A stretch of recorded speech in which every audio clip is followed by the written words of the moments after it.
반갑고 화평이라고 하면 안 되지. 우리 조화평 전사님이 찬양 참 잘 인도하시고 은혜 받고 또 우리 예찬 전사 사역하는 거 무엇보다도 이완 목사님 물론 학부 때부터 제 제자였죠. 신대로 제자하고 사역을 너무 잘해서 벌써 몇 년 전입니까? 알려주셨을 때 너무 은혜 받고 어떻게 도울 수 있느냐 해서 이사장 해주시고 이사장하고 지금 한 7-8년 됐나요? 우리 조합이 예, 9년.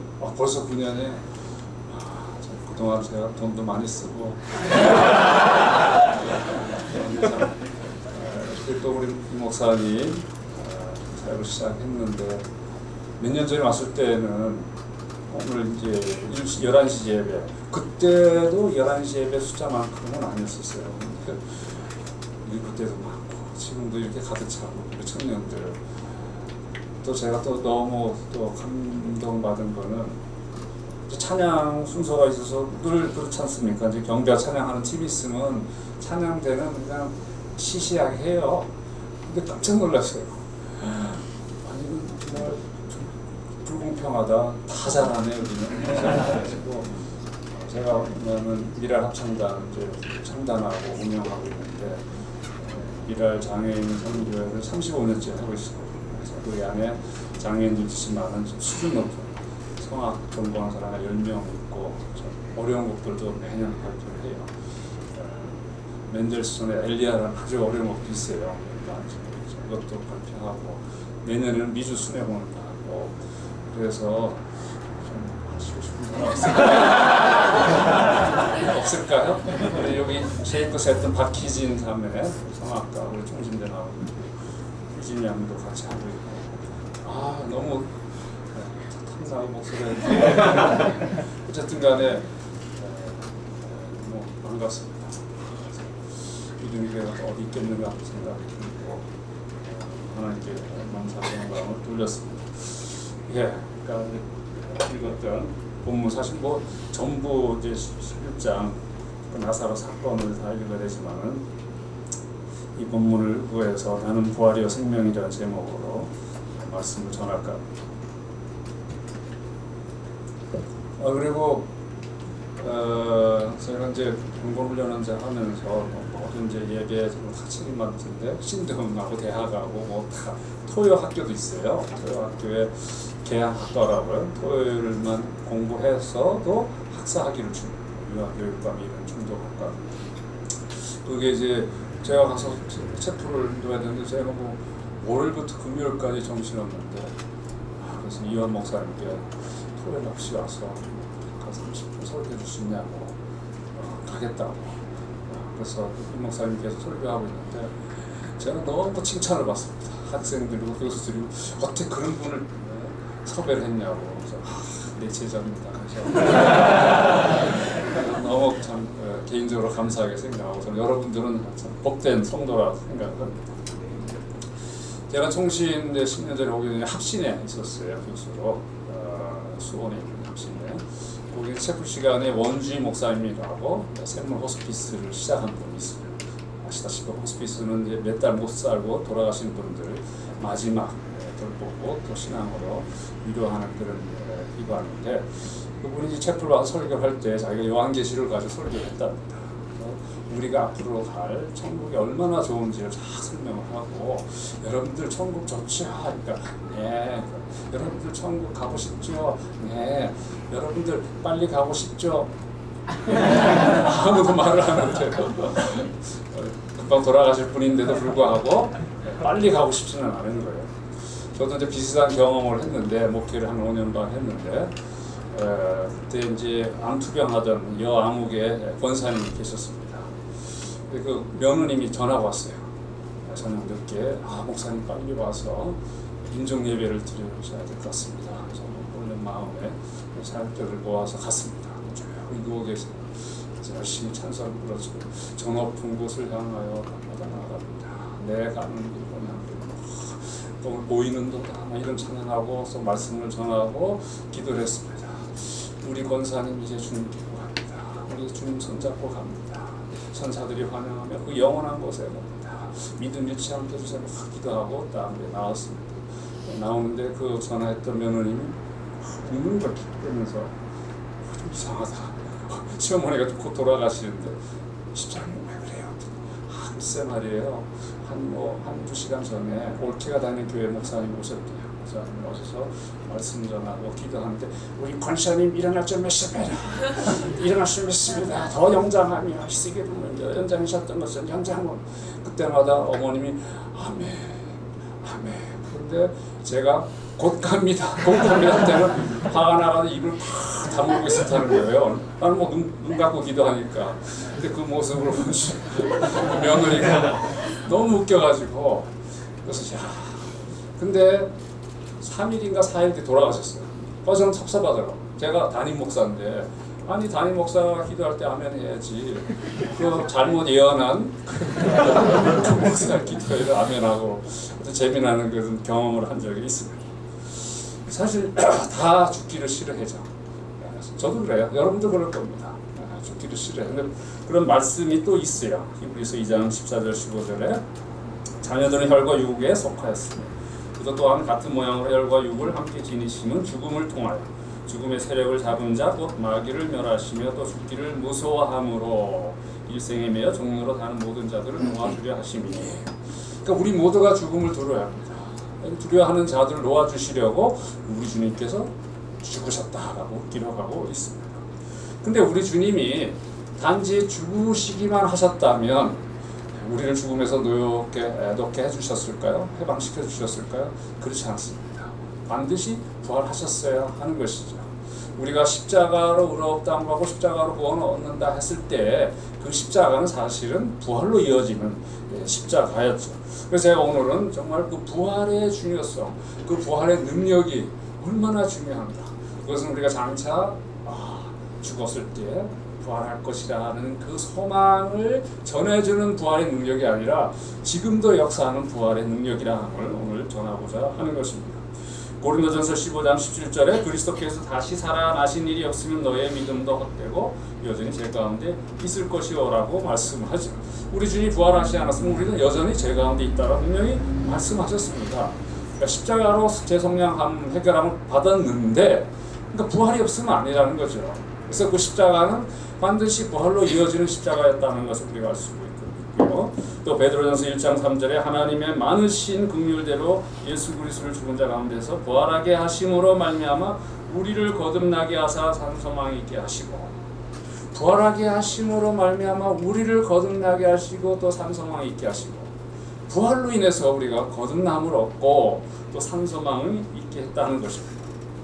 또 로마서 4장 25절에 예수는 우리가 범죄한 것 때문에 내줌이 되고 또한 우리를 의롭다 하시기 위하여 살아나셨느니라 라고 말합니다.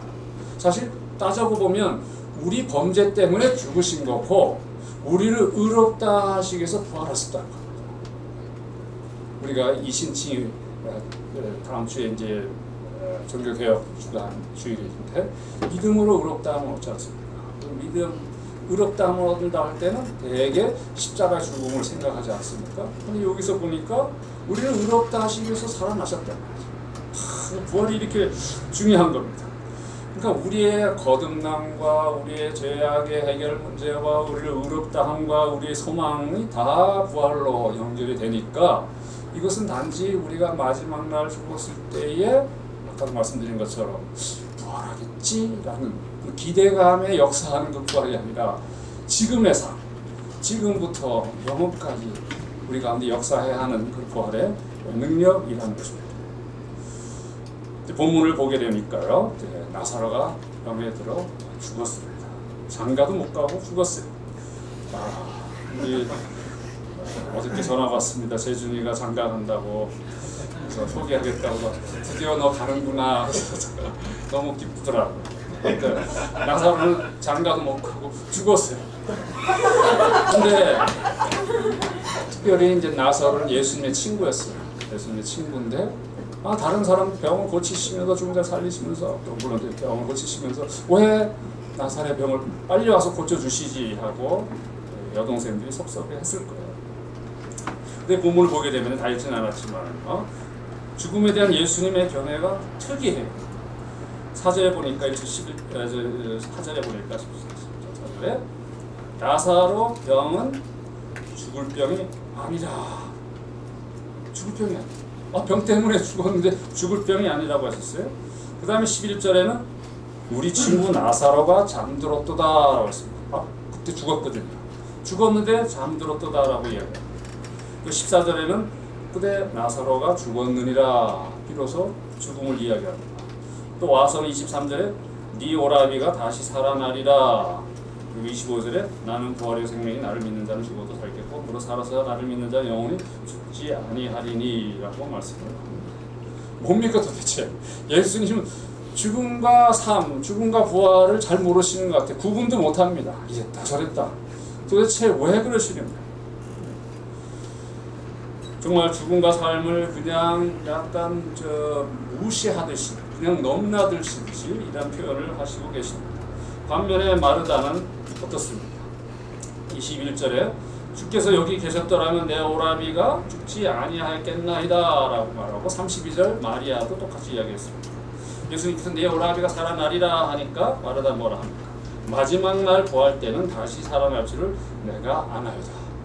오, 마르다 신앙 좋네, 좋아요. 그러나 그런 부활 신앙은 당시 유대인들이 거의 다 가졌던 신앙입니다.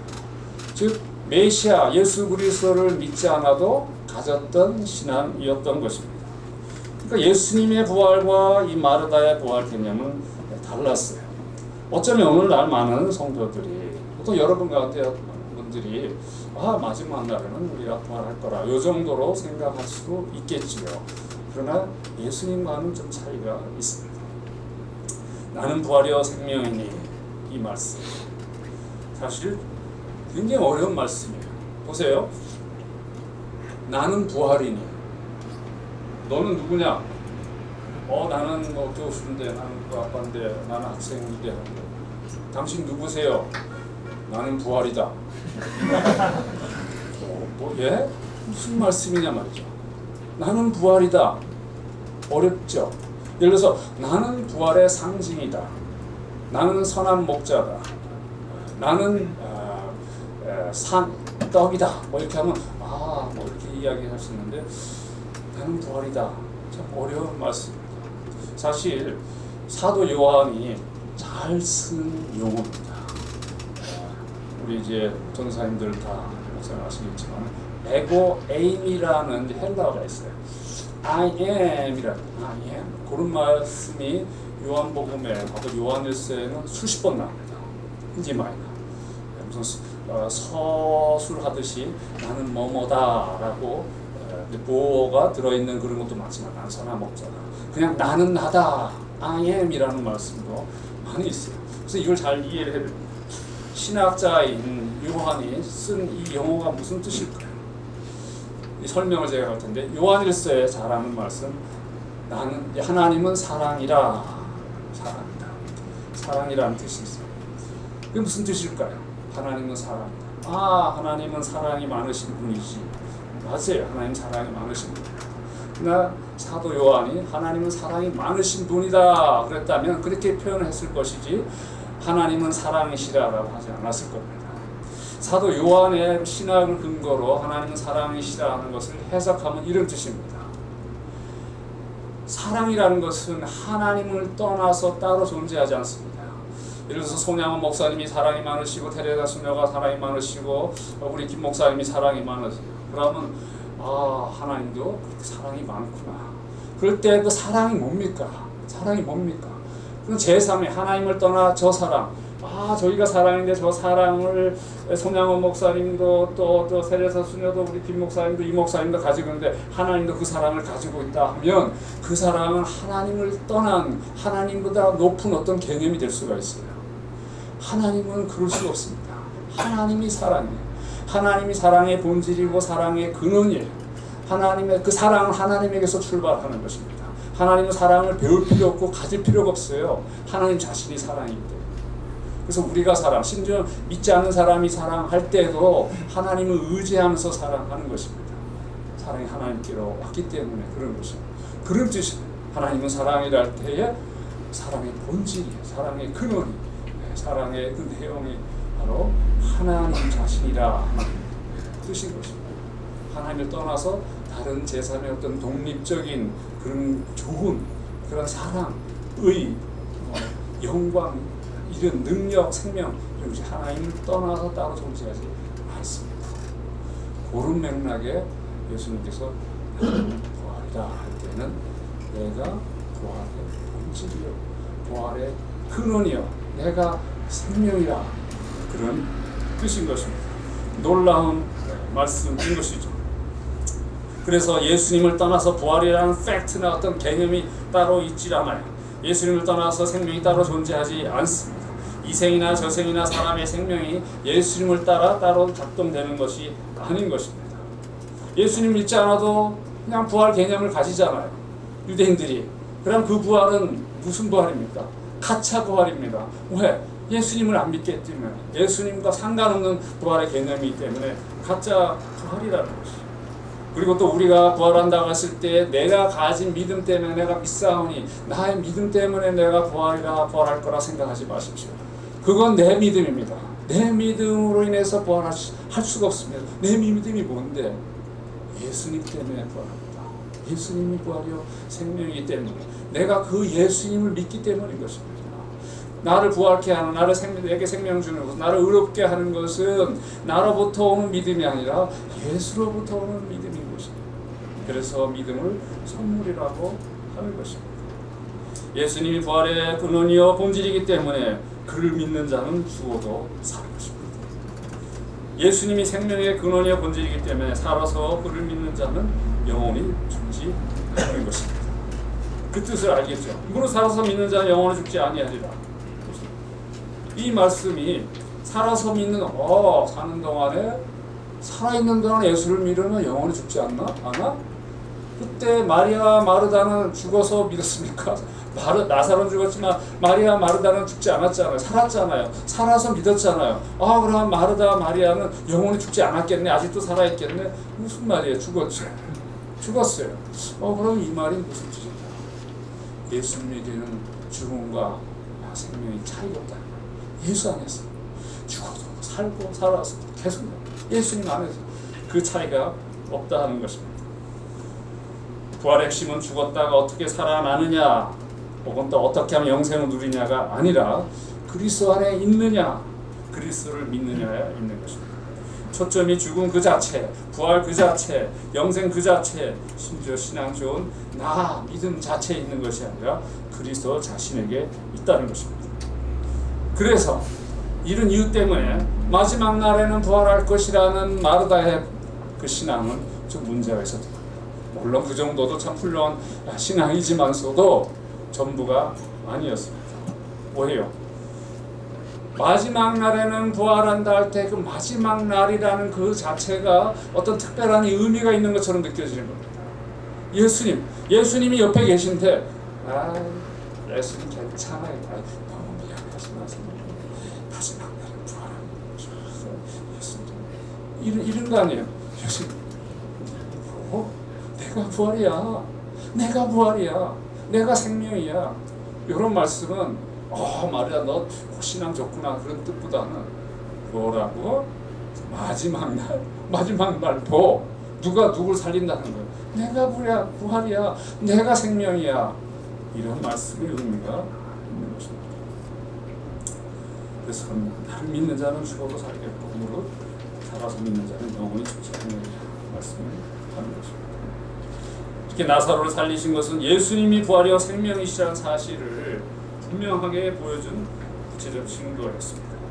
예수님은 단지 당신의 능력을 보여주기 위해서 나사로 죽게 내버려두자. 내가 마치 놀랐지 이렇게 자랑하려고 하는 것이 아닙니다. 예수님은 느긋해요. 죽음과 생명의 차이가 없으니까 그렇게 급할 것도 없습니다. 그러나 그 많은 백성들에게 내가 부활이요 내가 생명인 것을 보여주자. 이를 통해서 보여주자 생각을 가졌습니다. 나사로를 죽고 많은 사람들을 보아서 예수님도 민망히 여기서 슬퍼한 것은 단순히 나사로가 죽었기 때문에 그런 게 아니라 특히 우리들 그의 백성들 참 죽음에 매여 무서워하는 그 사람들 아이고 내가 이제 해결해 주지. 내가 해결해 주러 왔으니까 내가 해주지. 이런 마음 심정으로 오셨다고 볼 수가 있는 것입니다. 삼위 하나님이 이 세상에 심어놓으신 자연 법칙과는 잘 맞지 않아요. 그렇죠? 어떻게 죽은 자가 살아난다. 그렇지만은 예수님에게는 너무 자연스러운 것입니다. 예수님이 부활의 생명임을 보여주심으로 하나님께 영광이 된 것입니다. 그러면 나사로의 부활, 즉 나사로가 그리스도 안에 있었음, 그 사실이 많은 동생들이나 많은 유대인들이 육안으로 봄으로써 느꼈던, 배웠던 그 교훈, 특히 우리가 이 소식을, 이 사실을 접하고 있는데 우리에게 주는 의미가 무엇일까? 세 가지로 생각해보고 말씀을 마칠까 합니다. 첫째, 우리는 그리스도 안에 있는 자들이 우리. 그렇다면 새로운 피조물이죠. 이전 것은 지나갔습니다. 누구든지 그리스도 안에 있으면 새로운 피조물이라 이전 것은 지나갔으니 보라 새 것이 되었도다라고 이야기합니다. 새로운 피조물이 되기 위해서 이전 것은 지나간 것, 이전 것이나 즉 죽음의 이러한 다스림, 사망 권세 이것을 다 극복해야 되는 거죠. 극복해야 하는데 분명히 이야기했습니다. 누구든지 그리스도 안에 있으면 새로운 피조물이라. 저와 여러분 그리스도 안에 있잖아요. 그죠? New creation, 새로운 피조물입니다. 이전에 죄가 다스리던 또한 사탄, 마귀 권세, 죽음의 권세 다스리는 그 세계에서 벗어난 것입니다. 그렇다면 여러분이 어떻게 이 땅을 살아야 할지 자명한 것 아니겠습니까? 이것을 구체적으로 나사로의 살리심으로써 보여주셨다고 생각합니다. 둘째 비슷한 내용이긴 한데 우리는 그리스도와 함께 죽고 그리스도와 함께 살아나고 그리스도와 함께 하늘에 앉힌 바 되었습니다. 특히 골로새서 1장 13절에 우리를 흑암의 건져내서 그의 사랑의 아들의 나라로 옮겨졌다. 첫 번째, 이전 것은 지나갔으니 새로운 피조물이 되었을 때 이전 것을 내보내 지나. 그다음에 여기 두 번째로서는 우리가 그리스도 함께 죽고 그리스도 함께 살고 그리스도 함께 앉힌 바 되었고요. 우리를 흑암의 권세에서 건져내서 아들의 나라로 옮기셨느니라. 아직 죄악된 그런 것이 남아있기 때문에 두려워할 수 있어요. 두려워할 수 있습니다. 저도 두려워, 여러분 두려워, 다 두려워. 그러나 소망 없는 두려움은 그건 죄의 결과로서 두려워한 것이 이제는 우리 주님께서 말씀하신 대로 사랑의 아들의 나라로 옮겨졌어요. 과거 완료로 이야기했습니다. 여러분들은 지옥 가기 다 틀렸습니다. 여러분들은 저는 사실 이제 나이가 이제 60 넘어가면서 치매 걱정을 하고 생각이 잘 안 나는 이름이 다 생각이 안 나고요.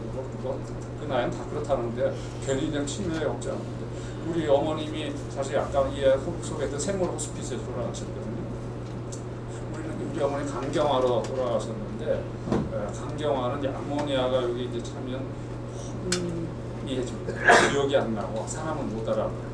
우리 어머니는 사실 우리 아버지보다 믿음이 좋았거든요.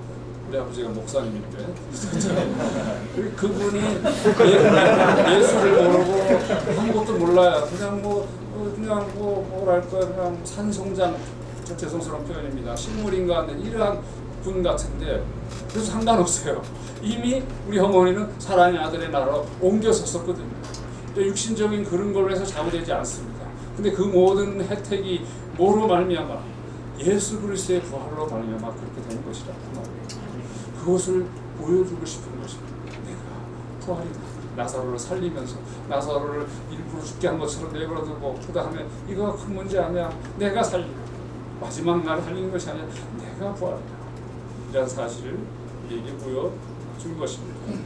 또한 세 번째는 세상과 결별하고 부활의 삶을 살고 있는 우리는 세상 사람들처럼 세상에서 썩어질 것을 위해 살아가서는 안 되겠죠.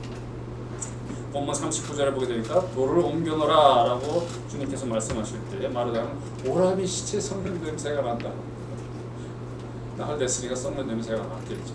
근데 이제 나사로가 살았어요. 나사로 보고 야 너 한번 무덤에 들어가 봐라. 거기서 살래? 한번 살겠습니다. 자기 시체 썩는 냄새인데도 왜 들어가고 싶겠습니까? 왜 들어가고 싶겠어요? 마찬가지입니다. 우리 청년들 너무 정말 새벽에 서가고 보배롭고 너무나 참 귀한 주의 백성들인데 여러분들 정말 사랑하는 제자들이 많고 내 종교도 여기 있고 제자도 많이 있는데 여러분들 이 세상에 살 때에 우리 관점이 어떻게 돼야 되는지 아시고 왜냐하면 세상은 부활이여 생명 되신 예수 그리스도를 모르는데 그들의 삶의 관점은 뭐겠습니까? 그냥 썩어질 것에 대한 기대예요. 잘 먹고 잘 살고 돈 이런 것들 그래서 또 우리도 좀 이런 삶에 있어서 어려움도 있을 수 있겠죠. 그죠? 뭐 취업도 해야 되고 또 건강도 그렇지만은 우리는 부활이여 생명 되신 그분이 나의 부활이여 생명이고 또 그분과 함께 죽고 그분과 함께 안심바 되었고 살아났고 함께 안심바 되었습니다. 그래서 내가 사는 것이 아니라 그리스도가 사는 것이라고 말씀하지 않아요. 그를 믿는 믿음에서 사는 것이라 말씀하지 않습니까? 그렇기 때문에 보는 관점이 달라져요. 여러분들이 그게 보여야 됩니다. 썩어져 가는 세상들이 보여야 됩니다. 불쌍한 세상들이 보여야 됩니다. 아까 자꾸 그 1번 그 성경 보고 너무 은혜스럽지 않습니까? 그게 보이는 거예요. 보이는 거예요. 그랬을 때 여러분들은 어떻게 했으면 여기서 또 살아남아야지. 그게 아니라 여러분들의 세상은 이미 그리스도와 함께 안진받은 세상. 이미 우리의 시민권은 하늘에 있다고 하셨어요. 그건 자꾸 오해하더라고. 시민권은 하늘에 있다고. 우리 나중에 미국 가면 시민권 얻는 것이 하는 것처럼 하늘에 가면 시민권. 그게 아니라 그 뜻은 너의 주민등록은 하늘에 있다 그 뜻입니다. 시민. citizenship이라는 것은 여러분들 우리의 주소는 현 주소는 여기가 아니라는 거예요. 그러한 세상, 그리스도가 다스리는 그 뉴 크리에이션, 새로운 세계를 우리가 바라볼 줄 알아야 됩니다. 그러면 우리가 어떻게 살아야 될지 알 거예요. 어려움이 있어도 문제 없습니다. 심지어는 죽어도 문제 없어요.